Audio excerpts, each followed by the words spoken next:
ભાજપના ચૂંટણી પ્રચારમાં કાર્યકરોના સ્ટન્ટ। અમદાવાદના ચાંદખેડામાં ભાજપ કાર્યકરોના સ્ટન્ટ।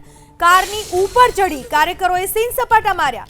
સામાન્ય સંજોગોમાં સ્ટન્ટબાજો સામે પોલીસ કાર્યવાહી કરે છે, ત્યારે ભાજપ કાર્યકરોના સીન સપાટામાં પોલીસ કોઈ બિફોર આફ્ટર કરશે ખરા? શું અમદાવાદ પોલીસ ભાજપ કાર્યકરો સામે કાર્યવાહી કરશે? શું અમદાવાદ પોલીસ બનાવશે બિફોર આફ્ટર વિડીયો? ભાજપના કાર્યકરો ઉપર નથી લાગુ પડતા ટ્રાફિકના નિયમો?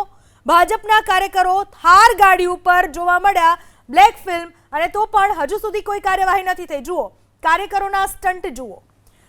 ગાડીના રૂફ પર બેસીને આ રીતે સીન સપાટા મારી રહ્યા છે। થારની અંદર બ્લેક ફિલ્મ જોવા મળી રહી છે, તો અહીંયા કેમ કાર્યવાહી કરવામાં નથી આવતી? અને સૌથી મોટો અને નંબર પ્લેટ જુઓ, નંબર પ્લેટ પણ નથી થાર ગાડીમાં, નથી નંબર પ્લેટ। બ્લેક ફિલ્મવાળા કાચ છે અને છતાંય જાહેરમાં નીકળે છે, સરઘસો કાઢે છે, કોઈ કાર્યવાહી કરવામાં નથી આવતી। અહીંયા બિફોર આફ્ટર કરવામાં આવશે ખરા?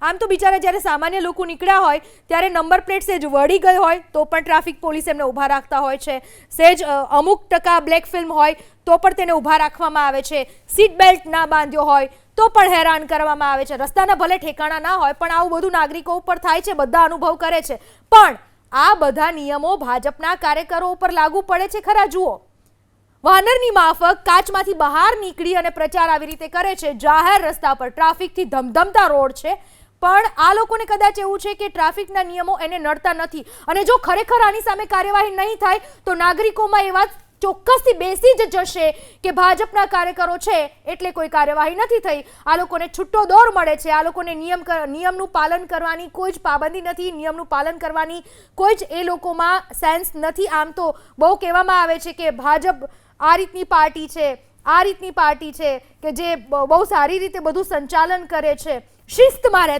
રહેનારી શબ્દ વાપરવામાં આવે છે, શિસ્તબદ્ધ। આ શિસ્ત અહીંયા ક્યાં ગઈ?